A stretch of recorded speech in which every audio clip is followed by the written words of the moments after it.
You're listening to Were You Still Talking?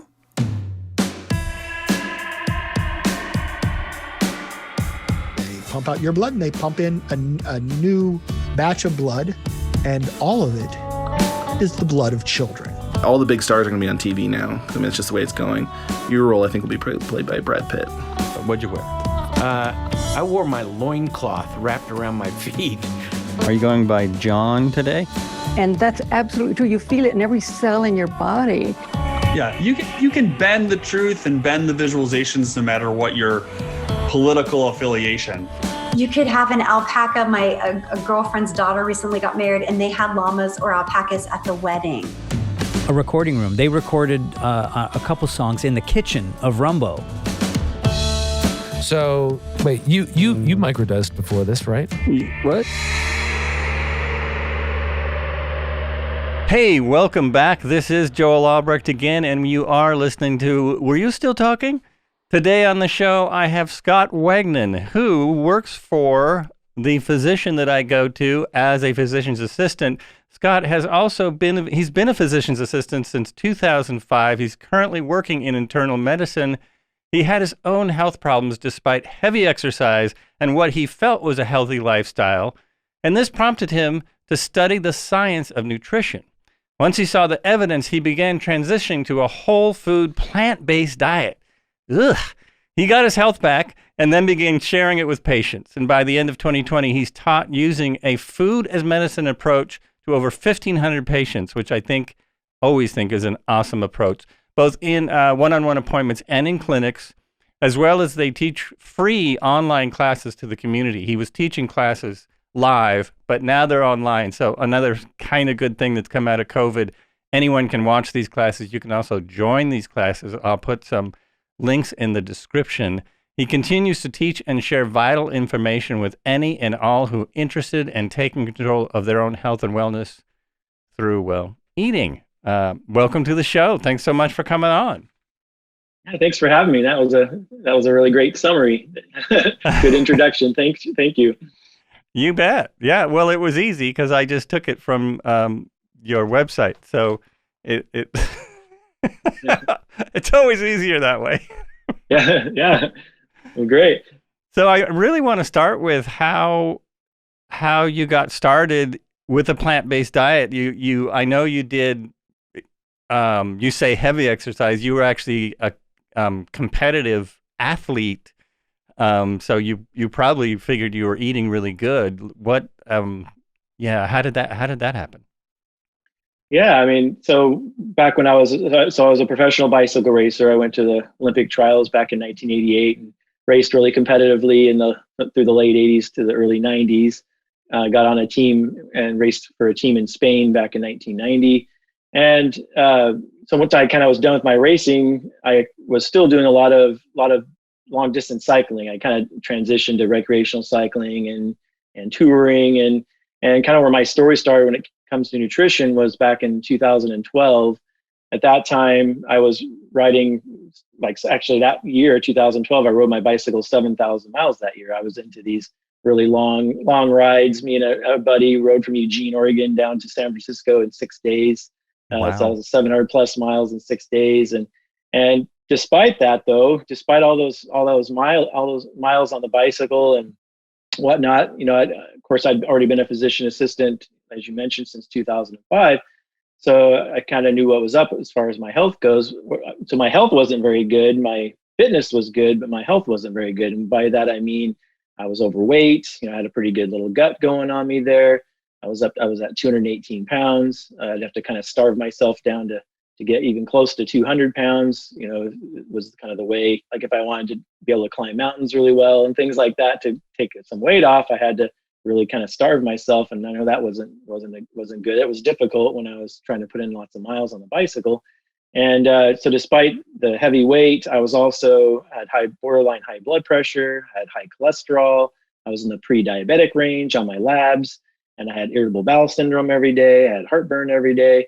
So despite all that heavy exercise, I knew I wasn't healthy, and I knew I wasn't on medications yet, but kind of one of the blessings and curses of being a medical provider is you can kind of see your own future through your patients.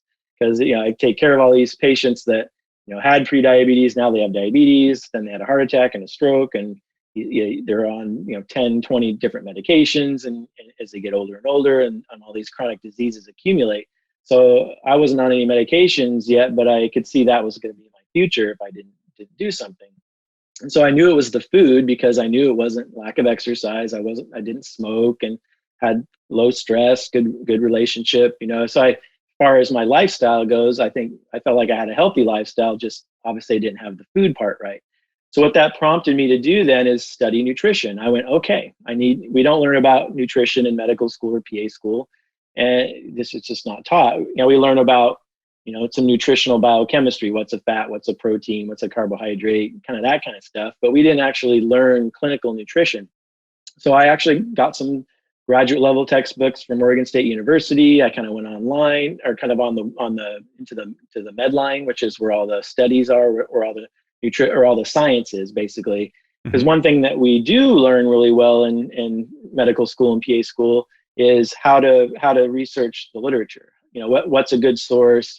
Where do you go for evidence-based medicine? And because that's what we learn, that's how we practice medicine, is evidence-based. And so I went, okay, let's do evidence-based nutrition. So I went to those sources, studied the textbooks, and when I came out the other side of that, I was like, oh, wow. So the healthiest diet to prevent and reverse chronic diseases is a mostly whole food, plant-based diet. And if you look at the kind of when I came in, before I studied that, I thought, just like everybody else I come across, thought there was a big debate. What's the healthiest diet? Is it Mediterranean? Is it keto, low carb? Is it, carnivore? Is it, all these different diets that are out there, Weight Watchers, Jenny Craig, all these things. What's the healthiest diet? I thought that there was a big debate about it, just like everybody else. Oh, nobody can kind of decide what's really a healthy diet. But what I really learned was, if you actually study academic nutrition, if you look at the sources, you look at, the American Academy of Nutrition and Dietetics, you look at the Harvard School of Public Health, you look at throughout the World Health Organization, and pretty much look around the authorities in nutrition throughout the world, it's really a pretty big consensus that it's probably 90 to 95% a whole food plant-based diet. And so I was like, okay, this is what the science really supports. And now the other thing that kind of blew me away was that, wow, there's only one diet that's ever been shown to reverse heart disease. The number one killer in Western society is heart disease. And so only 100% whole food plant-based diet has ever been shown to reverse heart disease. You go back to Dean Ornish's study published in the Lancet in 1990, and then the work of Dr. Caldwell Esselstyn at the Cleveland Clinic that's been going on for 20 plus years, that, wow, this 100% whole food plant-based diet can actually reverse heart disease. But, for me at the time in 2012, when I was studying this, I was like, well, I have no interest in being a vegan. I'm German background. I like my sausage, a burger now and again, and my cheese and things like that, because just the way I was raised. And so I had no interest. I didn't feel like, I don't need to go all in, but I'll just move in the direction of a more whole food plant-based diet, which is a diet centered around whole plant foods, fruits, vegetables, beans, intact whole grains like brown rice, oats, quinoa, bulgur, amaranth, farro, nuts and seeds, mushrooms. So, fruits, vegetables, beans, potatoes, sweet potatoes, just all these whole plant foods. So I started transitioning toward that. And after a year of moving in that direction for myself, a year later, I found myself, I dropped 46 pounds. I dropped my cholesterol 100 points. My blood pressure dropped like a rock. My A1C, which is a test for diabetes, pre-diabetes, I went from 6.2% down to 4.7%. So I reversed my pre-diabetes, got rid of my irritable bowel syndrome, my heartburn went away, and I felt amazing. And so then I started teaching it to patients after that first year or so. I was really kind of getting into letting my patients in on it. And gosh, all of a sudden I started having to take patients with diabetes off their insulin, off their blood sugar lowering medications, off their blood pressure medications, cholesterol medications. I had patients that were making changes even faster than I did the first year. And it was really kind of opening my eyes. Oh my gosh, this is really something to this. And so then over time, I started teaching it to more and more patients. And then in June of 2018 is when I started teaching the live classes, first in Springfield, And then, of course, because of COVID, as you mentioned, we switched it to an online course. Me and another physician, Dr. Charlie Ross, have been doing them together every single Tuesday since April of last year. Wow, there's a lot to unpack in all that. Yeah, it's a mouthful. Well, first of all, congratulations. I mean, it's great that you're feeling better. I have so many questions, and it's great that you guys, because you guys don't only just teach, you also teach doctors, right? I know doctors and people in the medical field. And so that kind of comes to something you said at the beginning of what you were saying, is that they don't teach this in medical school. And is it just because there's way too much to cram into your brain in medical school? I've always wondered that, because I've been to hospitals too many times, not for myself, visiting other people. I had a relative that lived to 99. So, we ended up going to the hospital a lot. And the stuff the dietary, considerations seem to be non-existent. It's like, what do you want to eat? How much sugar do you want today? So why don't they teach that more in medical school? And why is that? I mean, the information seems to be available. What do you know why it's not more prevalent? That's what I'm looking for. More prevalent. Yeah, it's a pretty simple. It's not very flattering for the medical profession, but it's pretty simple. It's what gets reimbursed is what gets taught. Oh, and so okay. if you get, so it has to do with, if you're not getting paid for, kind of our current healthcare system is really kind of a sick care system is a better way to describe it, because what you're doing is patients get all these chronic diseases, and the tools that we're taught in our toolbox are pills and procedures, because that's what gets reimbursed. So a patient comes in, and I've profited from this because that's how I get paid. A patient comes in and sees me, I prescribe a medication, do imaging studies, and sometimes they need surgeries and procedures. And that's how our medical system is set up. It's not really anybody's fault. It's just the way the system is set up. And so then that's how billing goes and reimbursement goes and this and that. But the problem is now we really have a lot of good science out there, and it's been out there for decades. And the problem is that there's nothing to incentivize somebody to keep somebody healthy.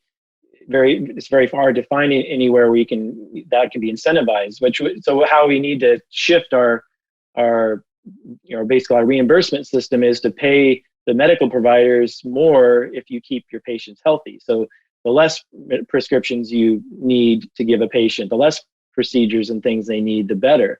And so the thing is that our chronic diseases are lifestyle diseases, and really nobody argues that.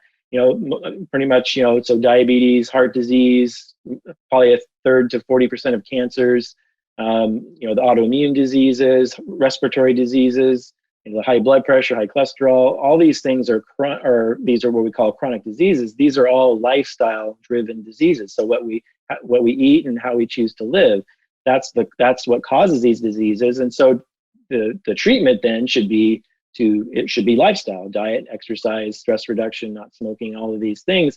If we actually, this is pretty well known in the lifestyle medicine, nutritional or preventative medicine sector, is that you could prevent 80% of all chronic diseases just with a modestly healthy diet and exercise and all the other lifestyle things. We could prevent all of those. And so we're coming a long ways. There's a American College of Lifestyle Medicine who I'm actually board certified. I'm board certified as a lifestyle medicine professional, and American College of Lifestyle Medicine, that's their mission, is to treat and reverse chronic disease with evidence-based lifestyle interventions. And there's a residency program now. They're starting to get it. They're working on board questions for medical schools. And there are doctors like Dr. Michael Clapper is one doctor that comes to mind, who he actually lectures to medical schools. I've lectured to my PA school a couple of times. I've done a lecture for continuing education for the nurse practitioners of Oregon. So I'm trying to educate providers, as you mentioned too, because we got to change. We just need to. That's how we change the system. It's hard to change it from the top down. What's better is to teach your patients, so then the patients get healthy. A lot of times, a lot of doctors that find out about this, they find out about it through a patient. So like, oh gosh, all of a sudden, like I just had one of my physician colleagues just came up to me, who she sends patients to my classes all the time. She sends them to me for one-on-one appointments also, because she's seen the power of the lifestyle medicine. She just came and saw me last week and said, "Oh my gosh, you just sent me a patient, or I sent you a patient to your classes that had an A1C of 11.3%, and 3 months later it's 6%. So you've reversed their diabetes in 3 months." And so I've never seen that in my entire career. And so because of that, then providers get more interested in it. And then, so if we can get more patients interested in it, providers interested in it, then once you get board questions, if we can start getting board questions for the medical boards, then the medical schools will start to teach it, because they just want their students to pass the exam. And so then we start getting lifestyle medicine questions on the board exam, and then they start teaching it. And little by little, we can start to actually make a difference. And like, there's a lot of medical schools that have, they're basically not focus groups, but interest groups. So they have medical schools where there's interest groups in lifestyle medicine, and they don't get credit for it. It's just kind of something they do volunteer on the side, and they learn about lifestyle medicine. And so the younger generation is getting it. We're getting more and more medical students to be interested in lifestyle medicine. And if we could teach this in the schools to grade school kids, where this kind of just makes sense, eat a more plant-centered diet, that's going to be good for health, but also good for the environment, and good for so many different things. Right. It's always bizarre, because I've heard of lifestyle medicine forever, and I think it's Chinese medicine that actually has that model, that if you're well, you pay the doctor like monthly or yearly to keep you well, and then if you get sick, you don't have to pay. There's some kind of system set up that way. I don't know if it would ever work in the U.S., but it sure makes a lot more sense to me. It's like right now we pay in case we get sick, and then if we get sick, we pay a lot more. And it's a big money machine, and health-based, a health system based on a money machine is just as we can see, because we can see the health of Americans. 42% obesity in America, I believe it is. That right there is a preventable. There's got to be about 99% of that's preventable, and that causes all kinds of diseases. I mean, as we've seen with this pandemic, one of the underlying causes is obesity. And it's like, so we can't, no one's talking about how to help obesity.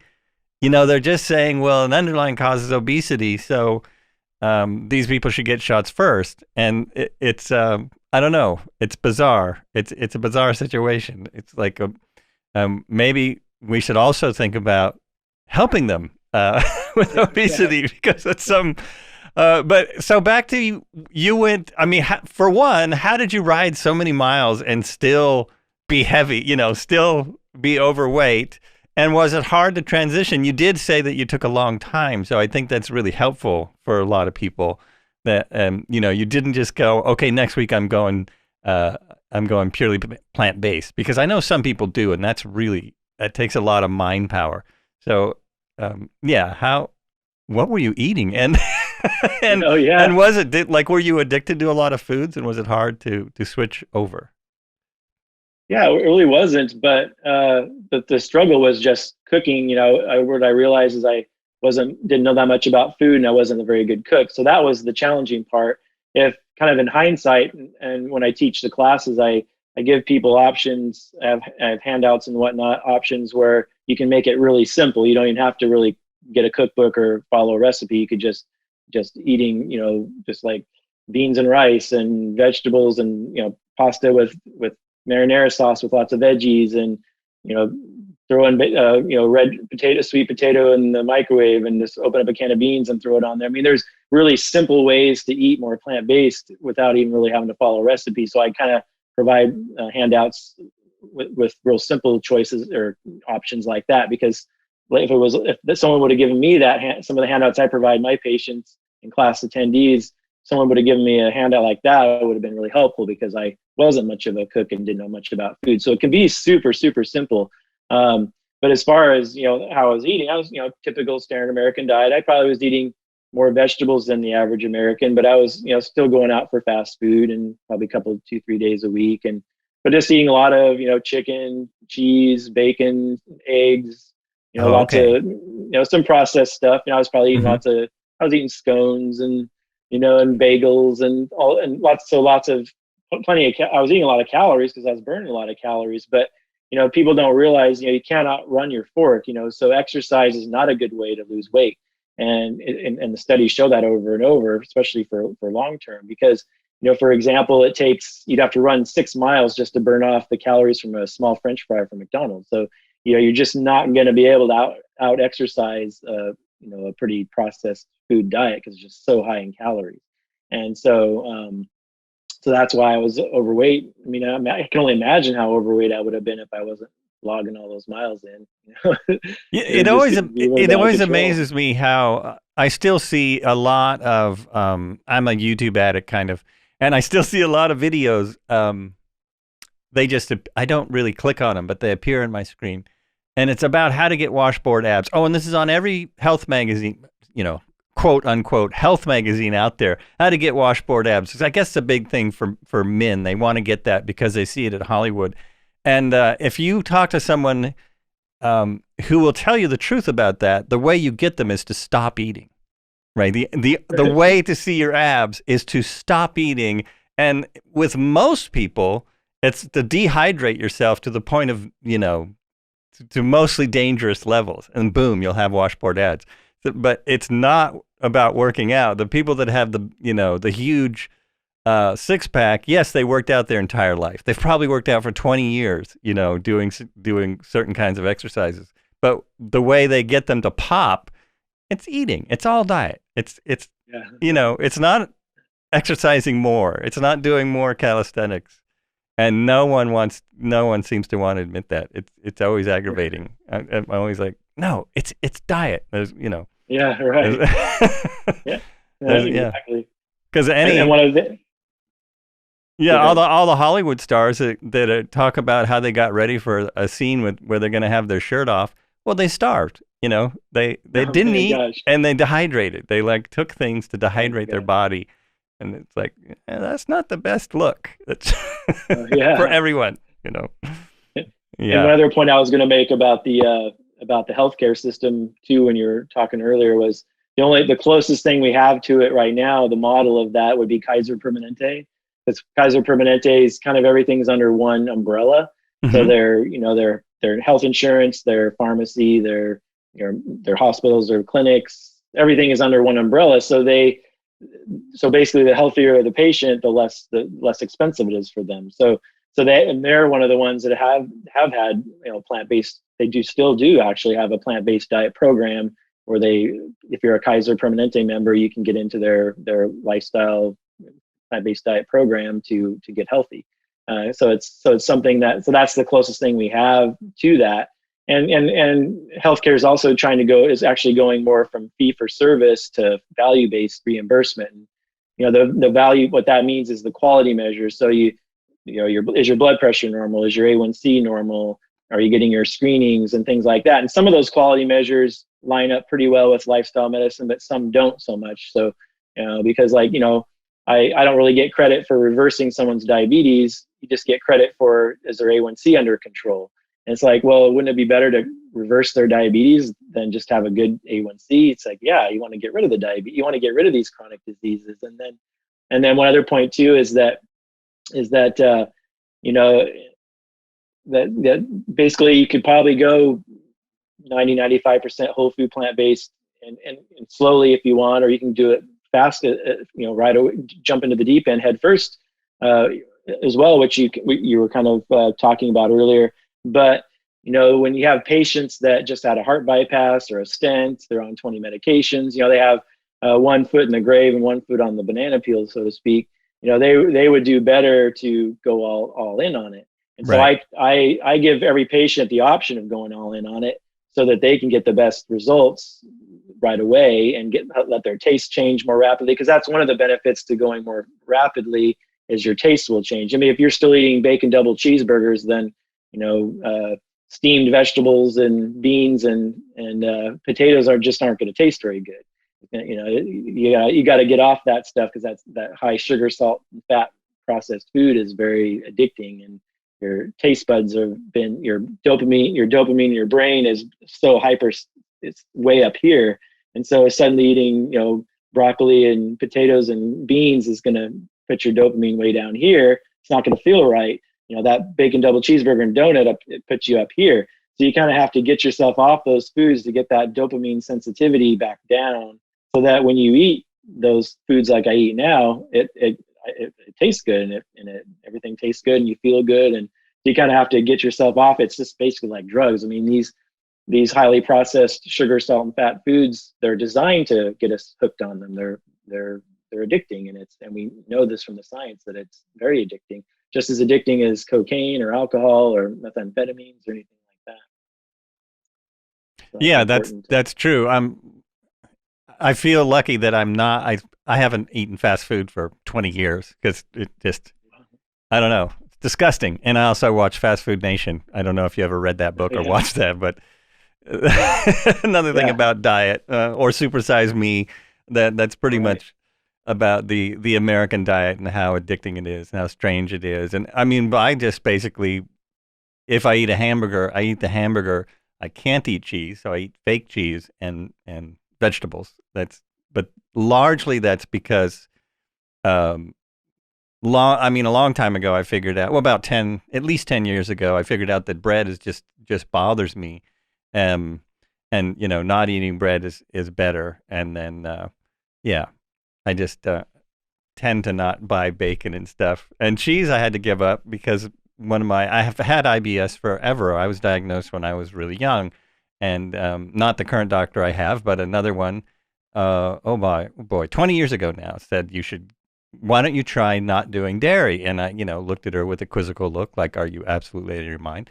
And I said, of course, oh, I have. And she said, have you done it for 2 weeks before? No, never. Yeah. I just never thought about how long it takes, for that to get out of your system and stop causing irritation in your bowel and things like that.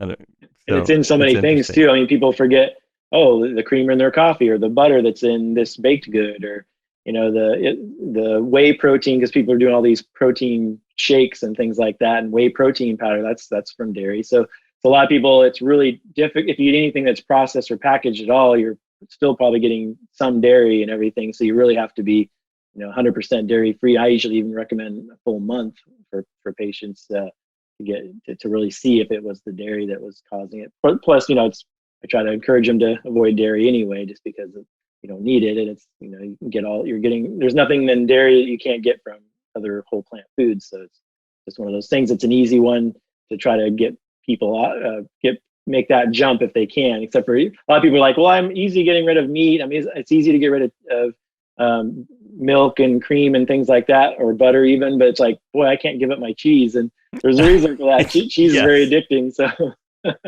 cheese is very addicting. I've read more than one article that talk about the actual morphine. There's some kind of something in cheese that acts like morphine. Isn't that right? Right. So the primary protein in dairy is casein, and casein gets converted to casomorphin. So just like morphine. So it's not as strong as taking a morphine or a pain pill, oxycodone or something like that. But but that oxymorphin hits the same receptors in the brain. And so what's interesting is so that's why dairy is so constipating. One of the number one cause of constipation in children is dairy. And so a lot of times when you can get rid of dairy in children, their constipation goes away. But think about it. If you had a knee surgery or something like that, and you took a pain pill, what did it cause? Constipation, right? Constipation. And there you go. Yeah. And so that's the same thing. Yeah, I was on painkillers for almost 2 years straight with chronic back pain, and tried all kinds of methods. I mean, the doctors that were giving me the pain pills were actually into, trying to find out what was wrong. They never did. But yes, I'm very. It's like that is the main problem with them. And luckily for me, I didn't like them. I kept wondering how people get so addicted to pain pills, because I can't stand the feeling. I guess some people like that feeling of being all doped up and not knowing what's going on, but no, I was like, how is this a epidemic in America? Right. Like, what? And the other interesting thing with cheese, for example, is if you've ever heard of the drug Narcan or naloxone. I've heard of it. Narcan or naloxone. Yeah. So it's what we give to. I was a paramedic before I was a PA, and so you give it to someone who has a heroin overdose. You give them Narcan because what it does is it blocks the opiate receptor and to reverse the heroin overdose, for example. So so if you give that drug, this is a study that was done. You give that drug to patients and then you feed them cheese, they just don't care for it. It's like, it doesn't do much for me. Just because you're blocking those opiate receptors, so it shows you how addicting the cheese is. Yeah, that's a really good illustration, man. That's nuts. Wow. So, do you guys? Is there anything different that you do, like for kids? Is there any other way? I know it's important. Probably the earlier it can start, the better. Do you have special classes for kids, or do you have like different ways to teach kids about a healthier diet? Yeah, so most of my patients I work internal medicine, so I don't see kids, but actually one of the handouts I give to patients it's from the Plantrition Project. It's called the Plant-Based Quick Start Guide. They actually have one for pediatrics, and it has a few of the tweaks that you need to do for pregnancy, nursing, infants, children, adolescents. It goes through all of that.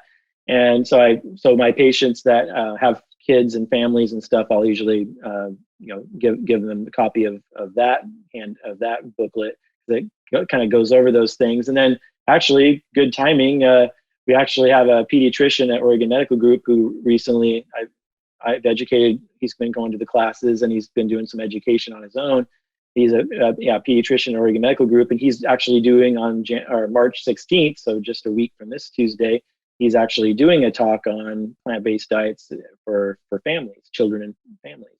So actually our own pediatrician is going to be doing a talk just on that topic. So that's awesome. So that's great. And I almost forgot this.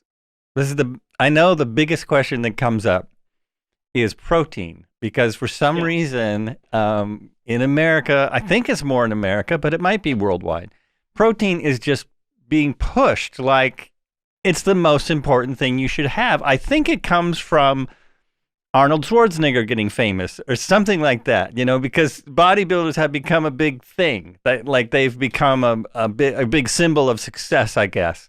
And so people think, and even Arnold has said, you don't need protein like we thought. But what do you know where that comes from, or how, or do you have to fight that in people?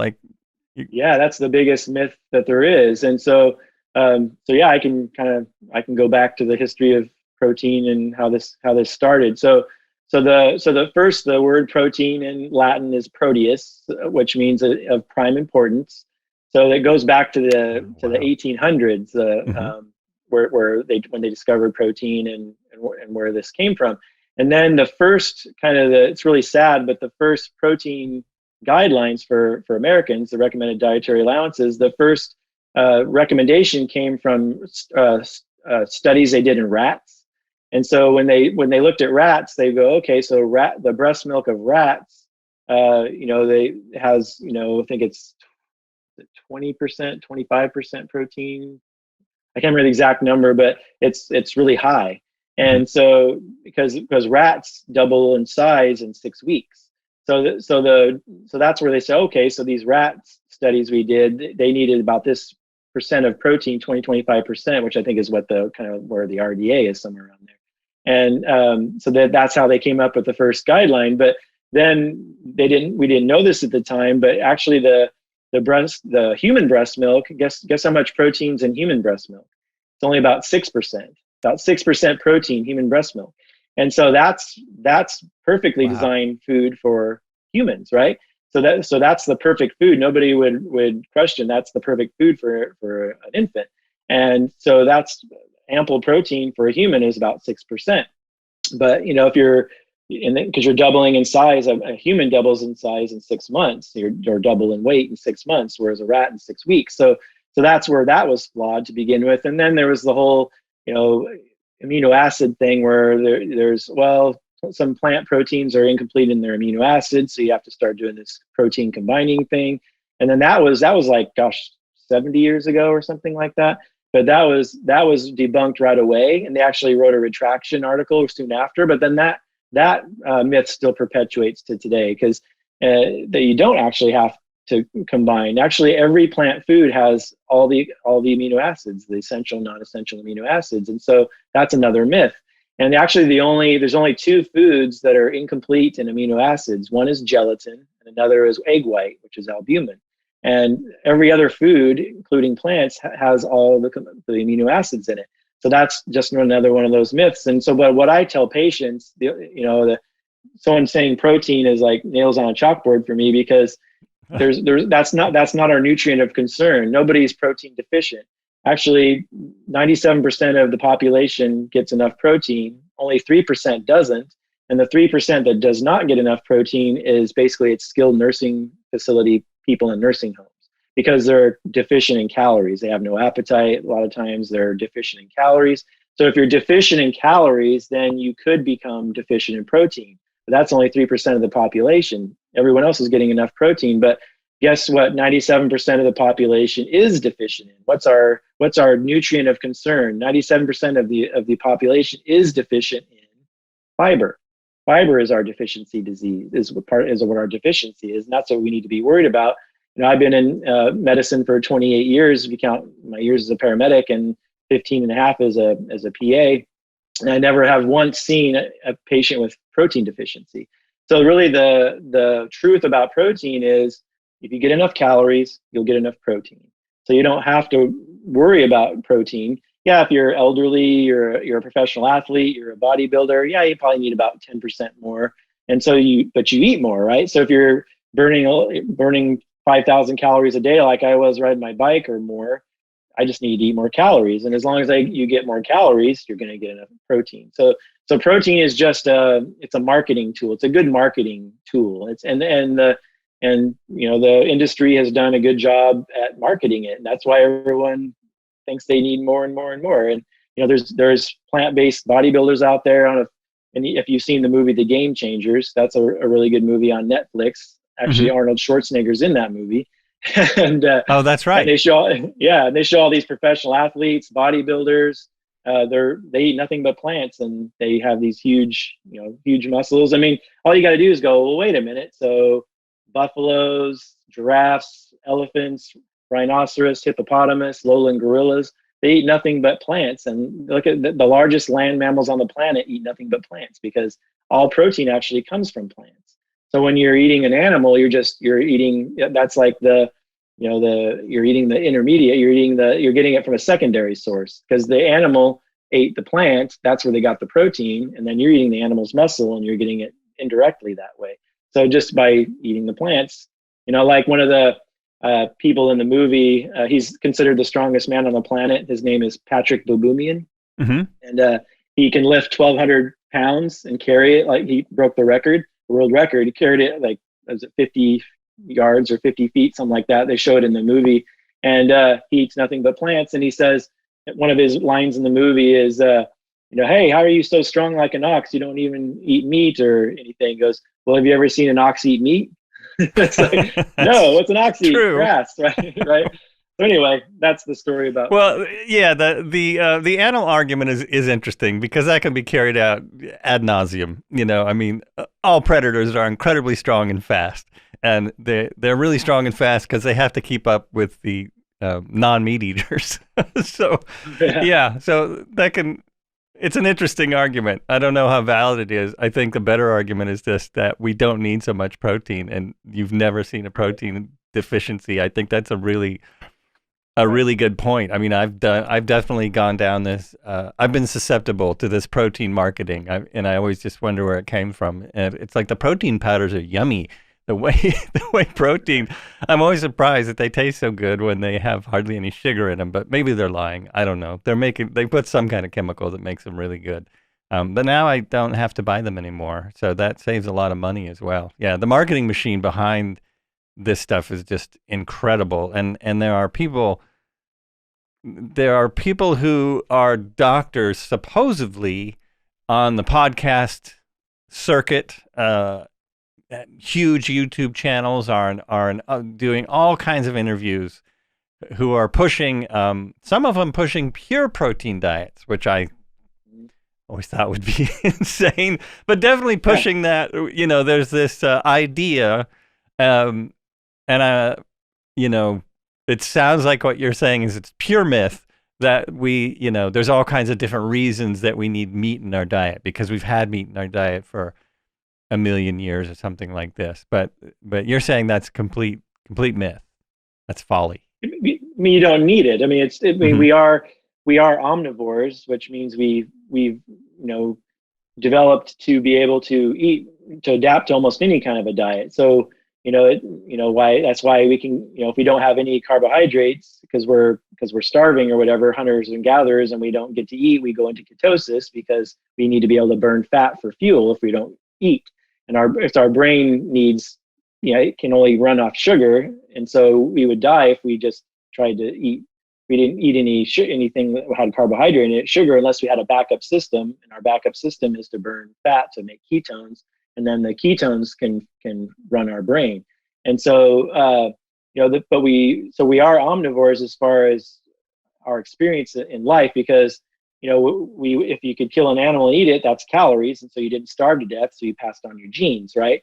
Where if you actually look at our physiology, if you look at our body mass and our intestinal surface area, there's a curve where you have here's our functional surface area of our intestine, and here's our body mass, and where it comes together, we're actually frugivores. We're actually fruit eaters, kind of more like the lowland gorilla, because that's where we descended from apes, basically. So we're plant eaters by design. So our physiology, when it was laid down, millions of years ago, not even just the last 1,000,000 to 40,000 years, most of our physiology was laid down way before that. We're actually designed to eat mostly plant material. If you look at our jaw and our teeth and just the way our physiology is laid out, we're supposed to be eating mostly plant material. Doesn't mean we can't eat meat. If we're come across it and that's what we need to survive, then by all means. And so so when I teach patients, I don't necessarily tell somebody, if they're a hunter and they really love to eat elk or venison or fish or something like that, I don't tell a patient that, you have to become a vegan, you shouldn't ever eat that food. I just say, hey, what are your health goals? What are your health conditions? What are you trying to get out of this? And let's move you towards a more plant-based direction, because that's going to bring you the best health. Whether you choose to give up meat or dairy or processed foods, even for that matter, that's up to you.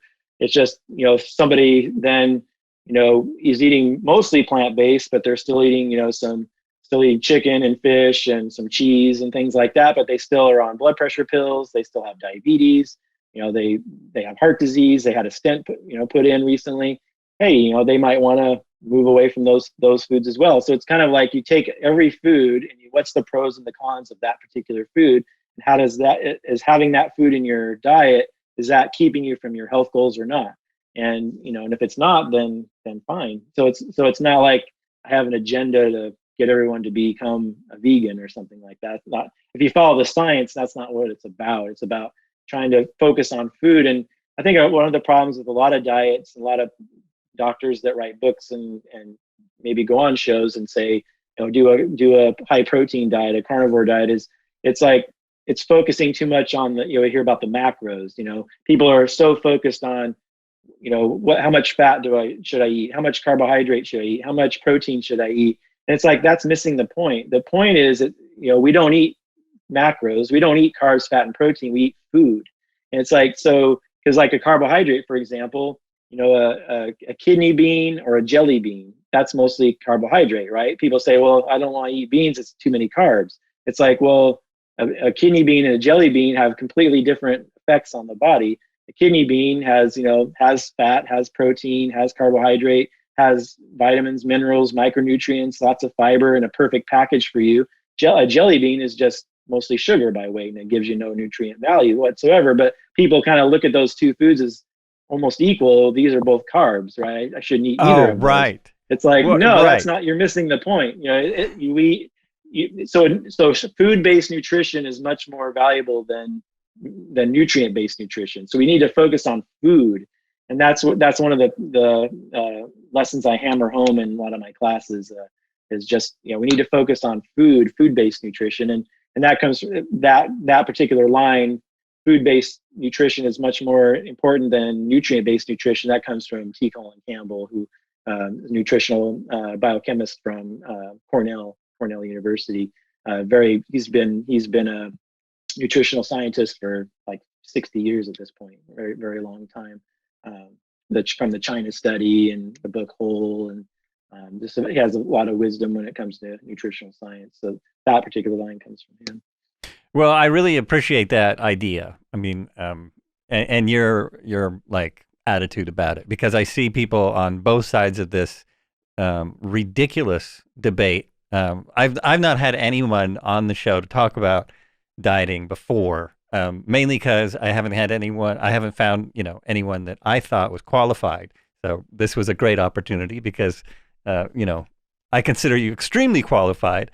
But getting into this whole debate, it's one advantage to having a smaller podcast, because I won't be overwhelmed with people commenting about it. But it's insane how personal people take things, and on both sides. I mean, I've seen so many people who are like fighting for veganism, right? They're like, I'm fighting the vegan fight, and if you're not vegan, you're wrong. And for one, they're not looking at all the science, because I've seen many things about growing. If we grew meat in a different way, it's not necessarily bad for the planet. How we grow meat now is terribly bad for the planet. But there was meat on this planet long before there was people, and people and the animals we ate lived here for. It's only been about 100 years that we've been screwing that up, right? It hasn't been very long that we said Texas should be all cattle, and Montana and Texas, that should be cattle, period. That was a bad idea, but we didn't even know it for 75 years. I mean, it took a while for us to say, oh yeah, this probably isn't a good idea. This is probably bad. And you're saying how food's so personal. That's so true, because teaching this to patients, it's that way. Because like here's an example. So if a patient comes to me and they have hepatitis C, for example, and I say, okay, here's the treatment options. Here's what we should do. Here's the labs we should draw. Here's the treatment recommendation. That's all evidence-based, that I would be giving that treatment to the patient. And the patients don't even question it. For the most part, no one's going to even question it. Oh, that's just probably what the best evidence has. He's just providing me with the best evidence-based medicine treatment options that are available, and don't even think twice about it. Just okay, doctor, or Scott, this is what we're doing. And so, but when it comes to nutrition, and I say, okay, well, I'm using the exact same evidence-based guidelines for nutrition and lifestyle that I did for the hepatitis C. But then when I say to tell a patient, here's how you should eat, here's how you should live, now you're getting into you're intruding into their personal, because food is so personal. Food is culture, it's religion, it's social, it's mom, it's grandma, it's their recipes. It's so attached to our emotions that I get patients that question me all the time. Well, that's not what I heard, or that everyone has an opinion when it comes to nutrition. And so I think that's the wisdom that I've gained over the last 8 years that I've been doing this, is that I was in that same boat. I would have questioned it too, because I used to eat a low carb Atkins diet like 15 years ago, and I saw some of the short term data that was available at the time, and that's all there was at the time, 15 years ago, and so I had an opinion about it. And kind of going back to the point I made earlier, is that at the beginning of the talk, is that when I studied nutritional science, I realized there wasn't a big debate again. So it's like, it is a mostly plant-centered diet. So if anyone else comes on your show, or other people that are listening, well, keto is really popular, and I've read about the carnivore diet, and I've read about all these other diets, and that more matches my own food preferences. People believe in that, and they stick to their guns, and they kind of reject anything else that they hear. And believe me, I've been there. I was one of those people before. But when you actually, hopefully, what the listeners can take away is that, but there is if you're just going to trust academic science, academic nutrition throughout the world, which is what I do, I follow the science. There isn't a debate. Those diets aren't considered to be following the science. Those diets are just trying to be popular, trying to tap into what people's preferences are. So people like to hear good news about their bad habits. So people like to be told that bacon is good for them and butter in your coffee is good for them. That's good. Yes. Like people like that, and so they glom onto that. And so, but that's not good science. I mean, yeah, you can kind of, another bit of wisdom I can share is that, kind of the way I did things before was backwards. So what I mean by that is, I had food preferences. I read a book like Atkins, for example, and I like eating that way. And I lost weight and my cholesterol dropped and I got some health benefits and I was able to look into the literature and support and find studies that supported what I was eating. And so that made it really easy because, wow, there's some data here that shows that I can get these health benefits from, and that's following the science. And so I justified my own beliefs and values at the time. Whereas what I've done now over the last 8 years is, instead of doing it that way, which I consider backwards, is I went, okay, what I did in 2012, I'm an open book. I'm just going to learn academic nutrition. I'm just going to wipe the slate clean. What is the science? What's the balance of the science? What's the balance of the evidence say about what's going to be the healthiest way to eat? And form my beliefs and preferences or my food choices and lifestyle choices based on what the balance of the science is. That's the correct way to do it, not the other way around, not where I had a belief or an agenda that I was trying to justify. It's what's the science say right now about what's the healthiest way to eat. And I feel like that should be the way that we do it, because, it's really easy to, kind of suck yourself into and look for the kind of cherry pick the science that supports your belief. And then now to my defense is that when I studied the science on low carb diets 15 years ago, we only had short-term data then. Now we have long-term data. And what that means is, instead of just, a serial marker, which is like a lowering of the blood pressure, a lowering of the cholesterol over 6 to 12 months, that's the only studies we had 15 years ago. Now we actually have studies that show what we call hard endpoints. And what hard endpoints are all-cause mortality, which means death from any cause, or cardiovascular mortality, which means death from a heart attack or a stroke. And we have 5+ year data on low-carb diets now for that. We didn't 15 years ago. And it looks really bad for the low-carb people. So actually, all-cause mortality after a 5-year study was increased by 30%. So if you have a 30% higher risk of death from any cause going on a low-carb ketogenic type of a diet. And there was another really good study out of Sweden that was done, and that was all over 5 years also. And patients that had already had a heart attack, they put them on a low carb diet. And after 5 years, they actually had a 51% increased risk of death from a heart attack going on the low carb diet. We also have a 1 year study where patients went from a plant-centered diet to a low carb animal-based diet. And after a year, their arteries clogged by 30% more. And we actually have PET scans of their heart where it shows the decreased blood flow of the heart got worse by 30 to 40% after switching to an animal-based diet from a plant-based diet. Whereas the people that stayed on the plant-based diet, they had a 50 to about 30, close to 50% reduction in their artery clogging and an increase in their blood flow through their heart. So we actually have better data now that shows, wow, it's not such a good idea to go on these low-carb keto diets. You might lose some weight and have some short-term benefits in your numbers, but you're basically mortgaging your long-term health. So I can't recommend eating that way to anybody.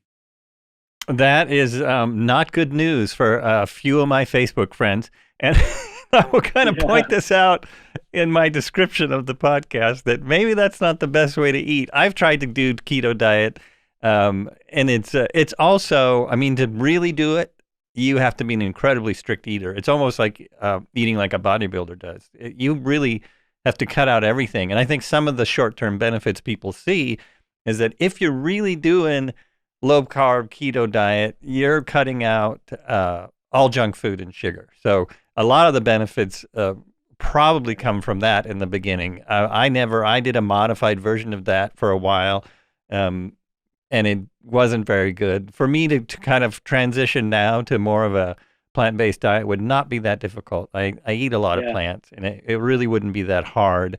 And on that subject, I actually, I will admit to the audience that one of the reasons we're talking is because I had a high cholesterol count, something I wanted to talk to you a little bit about, because I know cholesterol is something that people, pay a lot of attention to, and doctors pay a lot of attention to.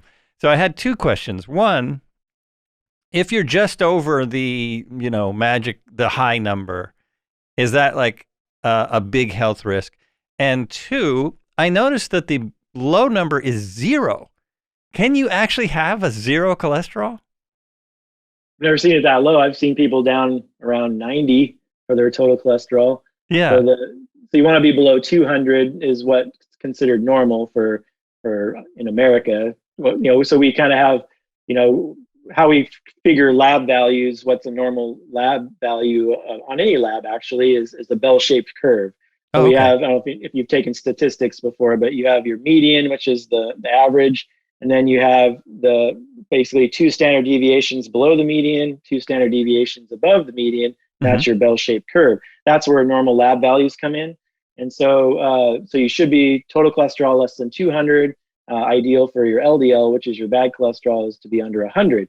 But now, the thing is, though, that majority of people that die from heart attacks and strokes, they actually have what's considered a lot of times a normal cholesterol. They could have a cholesterol of 180 because they're on a statin, for example, and they might have a LDL cholesterol of 80 or 90, and that's considered normal, but they still die from heart attacks and strokes because that's still not really normal. Actually, if you look at the Framingham heart data from Framingham, Massachusetts, which is a longitudinal study that's been going on since the 1940s, is the only place that seems to be heart attack proof, for example, is less than 150 on the total cholesterol and less than 70 on your LDL. You don't tend to see any heart attacks or strokes when you get below those numbers. And so, but again, cholesterol is only one piece of the puzzle. So, when we, as doctors, when we focus so much on the number, that is important, and we treat the number. But the reason that going on statins only reduces your risk of having a heart attack or a stroke by about 20 to 30% is because you're not treating the causation of the disease. You're just artificially lowering the cholesterol, which still is a good thing. You do want to decrease that risk, and so statins have value. It's just that you're not treating the causation of the heart disease, and so that's why people die in America every day with good cholesterol on their statins, because nobody's treating all the other things. There's a lot more going on. There's besides the plaque in the artery, which is mostly made of the dense LDL cholesterol particles, there's also oxidative stress, inflammation in the arteries, the instability of the plaque, which the plaque ruptures and tears and it spills out the contents. You form a blood clot. So there's a lot more that goes into having rupturing your plaque and having a heart attack or a stroke than just what your cholesterol is. Oh, that's good. That's answered a couple more questions that I had. Oh yeah, actually, yeah, because I've heard that too. That people can have lower cholesterol and still have a heart attack, and some people isn't some of that hereditary, this heart disease, and there are people that are kind of prone to having a heart attack, right? Right. So probably for most things, we could probably put about 10 to 15% of the blame on genetics. So with heart attacks specifically, or cholesterol specifically anyway, there's the ApoA1 gene. There's a gene where you have this extra ApoA1, which doesn't lower with statin drugs. And so if you have this ApoA1, then you're higher risk of having a heart attack or a stroke. And so we're pretty much people that have that, for example, they just have to really be strict with all the other lifestyle things. They're taking their statin probably, and they're not smoking, hopefully eating a plant-centered diet, exercising, getting good sleep, reducing stress, all of those things because that's really all you can do. We can't control our genetics, but a good line I like to use when it comes to our genes and chronic disease is that our genes may load the gun, but our lifestyle pulls the trigger. So we don't have to be victim of our genes. We actually have some control over it. And we didn't really know how much control we had over our genes until more recent studies where, like, for example, one of the studies Dean Ornish did on early stage prostate cancer was he did work with Dr. Craig Venter, who actually was one of the people that mapped the human genome. Mm-hmm. And he did work with him, and what it showed was you could turn on and off genes with lifestyle. So your diet and lifestyle, you can actually take genes that were turned on to promote cancer, you could turn those off. So you could turn off tumor promoter genes, and you could turn on tumor suppressor genes. And you could see it on these gene maps, and it's amazing. There's hundreds of genes that could be turned on or off. So our food and our lifestyle can turn on and off genes. And so we might, be predisposed to certain diseases, but our lifestyle can actually determine whether or not these genes cause disease in us. And another analogy I heard that I really like was that, kind of we have certain genes that are like, we have no choice, like whether our eyes are blue or brown or whatever. We those are dictator genes. We have no control over those. But a lot of these genes that control whether or not we get certain diseases, those genes are kind of like committees, for example, so they can be influenced. And so if we actually eat a really healthy diet and have a really healthy lifestyle, we can have some say over those genes, whether or not they get expressed or not.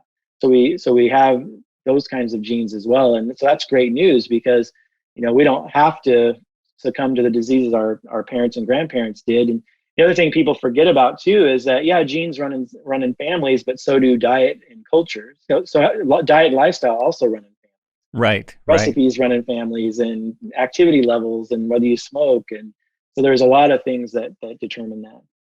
That's really interesting because that sounds like scientific evidence for something that meditation teachers have been talking about for ages. That you can, because meditation is a lifestyle change as well. Yeah. I mean, that's something that they've said for a long time could change all kinds of things internally in your body. So that sounds like scientific evidence for that, actually, because meditation is a type of lifestyle change. And interestingly, most meditation practices involve plant-based diets. Right. I mean, religious meditation practices. Yeah. Well, Dean Ornish's program that he does, he actually had to have meditation as part of their lifestyle changes. And his program is actually covered by Medicare. His program and Nathan Pritikin, if you've ever heard of Nathan Pritikin's program, it's also plant-based diet. So Dean Ornish and Nathan Pritikin's program are the only two programs, diet programs and lifestyle programs, that are covered by Medicare. There's actually a special billing code. It's actually intensive cardiac rehab. So there's already been cardiac rehab for people that have had heart attacks and things like that, unstable angina, chest pain, and whatnot. That's been around a long time as cardiac rehab, but there's actually a special billing code for intensive cardiac rehab. And that's actually now covered by Medicare. And those are the only two diet programs that do, because those are the only, as I mentioned earlier, only a whole food plant-based diet is the only diet that's ever been shown to reverse heart disease. So those are actually covered by Medicare. And another little caveat too about longevity, which is a hot topic, is actually Dean Ornish also did work with Elizabeth Blackburn. So Elizabeth Blackburn won the Nobel Prize. She's for her work on telomeres. So telomeres are kind of like on the ends of our DNA. We have these little telomeres, which are kind of like think about a shoelace, the little cap on a shoelace to keep it from unraveling. That's what a telomere is. And so Elizabeth Blackburn did work on telomeres and discovering telomerase and the enzyme that breaks it down. And so the same diet and lifestyle changes that Dean Ornish showed could reverse early stage prostate cancer, also reverse heart disease. They did longevity studies as well, and it actually showed that the people that went on the lifestyle program, they actually lengthened their telomeres, and then the people that didn't, the control group that didn't do the lifestyle changes, their telomeres shortened by like 5% over, I think it was 5% over 5 years, which is kind of what you'd expect. So as we age, so this is aging at the cellular level. So you actually you could extend your life, lengthen the telomeres with this lifestyle change. And this is at the molecular level. We can see it. you actually see the telomeres lengthen over the length of that study doing the lifestyle intervention, whereas it shortened as expected in the control group. So that's why, you hear about the blue zones. The people on the blue zones, they're the 5 places on earth that live the longest, the centenarian people. Yep. They're 95% plant-based eaters, and they have a healthy lifestyle. So so that's the evidence in the population. Here's the evidence at the molecular level. So pretty exciting, because it's really simple changes that can have these high-tech research and studies can show what these simple changes can make. And that's a message that Dean Ornish talks about a lot. So I'm kind of paraphrasing from him, because he's the one that has done these groundbreaking studies. Yeah, that's pretty amazing stuff, because everyone does seem to want to live longer. I don't know if I want to live to be 200 years old, but yeah. people are looking at the possibility now. And, so much of the science fiction around it is that they're going to find something to make your blood cells heal with an injection or something, or they're going to find a super vitamin, that's going to make your brain heal. But the reality of it is probably more along the lines of diet and health, Right. good practices, Right. trying not to be so stressed. I mean, I know stress is a big thing in America now. It's not gotten any better over the last year. But yeah, diet changes or lifestyle changes is a better way to put it. Right.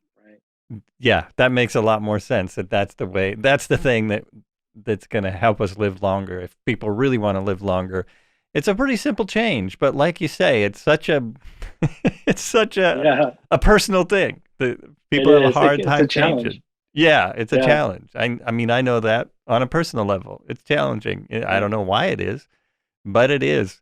Yeah, it's nuts, but there's just so many factors that go into our food choices and nutrition, and then we're just getting a lot of mixed messaging out there. And it's kind of the food industry is doing kind of the same tactics that the tobacco industry was doing back in the 1950s, kind of putting out pseudoscience and kind of putting out some bad studies just to kind of get a headline.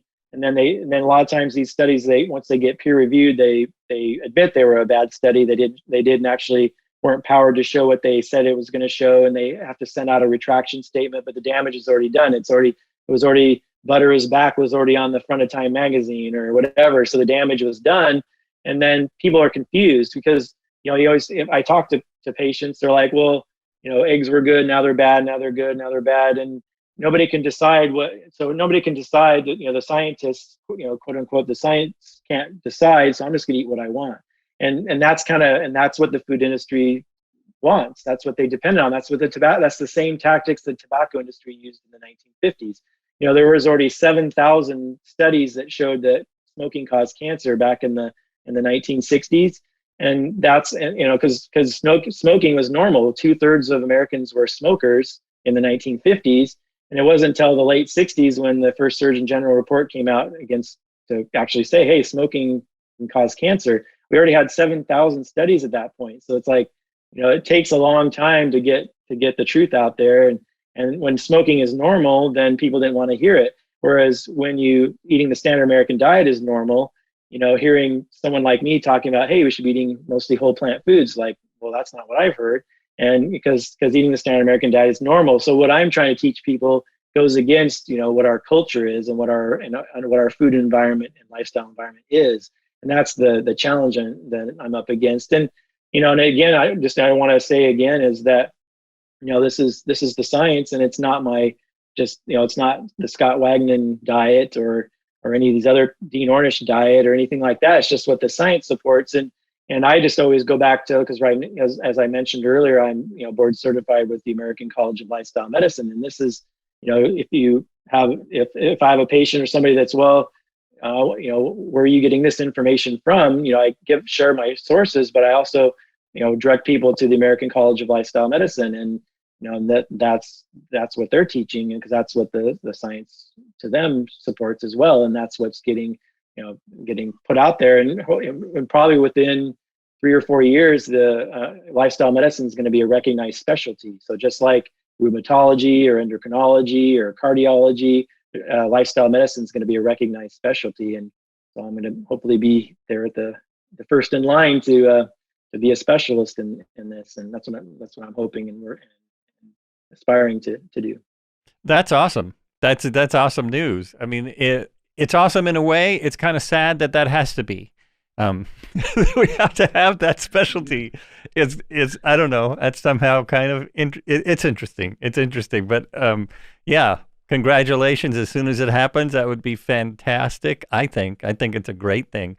I think also that I've taken up enough of your time because I know you have a family and stuff. But I really appreciate you coming on the show. This has been extremely educational. I know that it will bring up emotions in people. I know one of the biggest causes of obesity is what they call emotional eating, and it's pretty interesting that I think it's a big kind of part of Americans being so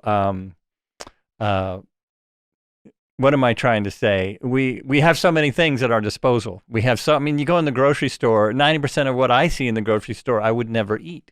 I'm sure that's true for everybody. You know, that it's just there. We have so much there that we can eat, but it's great that there are people like yourself, you know, putting out better information and trying to help people change their lifestyle, because there doesn't seem to be a lot of that in the medical world. So if they could actually make that a medical practice, I think that would be amazing. I think it'd be absolutely amazing. Yeah. And there's clinics out there doing it. So they have, you know, you have a dietitian, you have a physician champion, you have health coaches, you have physical therapists. We're helping you with the exercise. You have psychologists working on counseling. So people that have, you know, they're reaching for food for, you know, for using it like a drug, basically, because they have underlying mental health problems or they're a pure food addict. There's lots of people that are actually food addicts to, you know, sugar, salt, and fat. And that's a whole nother ball game. But what I, you know, one of the last messages I wanted to leave you with is just that, you know, whether I see a patient one-on-one in the clinic or someone that's attending the online class, you know, and I do these with Dr. Charlie Ross, the two of us together.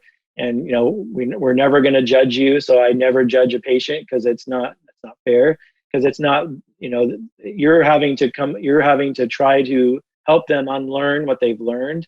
And there's so many, you know, physical, mental, cultural, socioeconomic, there's so many factors that go into our diet and lifestyle and how we came to be where we are with our health. There's so many factors. And so it's not helpful to give negative messaging and say, hey, you know, it's my way or the highway. That's not going to help anyone. So I just try to give people the education. Here's the tools, here's the resources, here's the science. You make the decision for yourself. Well, I'm not the food police. I'm not going to say, hey, you're failing because you're still eating this and not eating that. That's not what it's about. It's about, you know, it's kind of like I'm the coach. And so, you know, you're learning how to play tennis. You know, I'm going to show you how to hold the racket and swing the racket, but you have to swing the racket. But it doesn't happen overnight. You have to practice every day. You have to keep learning and keep practicing, just like learning to play a musical instrument or speaking a new language. It takes repetition. It takes work. And so, and I think a reason we need such a specialty is because we need this. It's not going to just be one person. We need all these different professionals coming in from all these different areas to help shift the culture in the home and the support system around them. And you know, our food and lifestyle culture in this country is so toxic, and it's going to take a lot of work to be able to kind of reverse that and try to shift the tide a little bit and towards a healthier direction. Oh yeah, I couldn't agree more. I mean, it's a huge part of advertising everywhere: television, billboards, magazines, TV is the biggest one. You know, what do they advertise? They advertise beer and food, and you know, the food is never all that healthy.